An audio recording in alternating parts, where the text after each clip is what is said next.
My research on different colleges, and Sundance had the best reputation. I was able to go to school full-time, work full-time, and be a mom full-time, step out of my comfort zone, go back for an education well into my adult years, and I succeeded and excelled throughout the whole program and then in my practicum, and it's just been taking off since.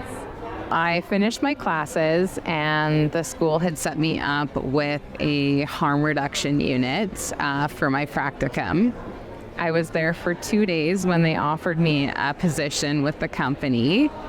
And a few short months later, I started in my full-time position with another organization in the city.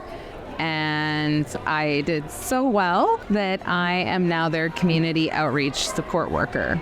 I want to continue working in the community, supporting families that are in need, families that have overcome addiction.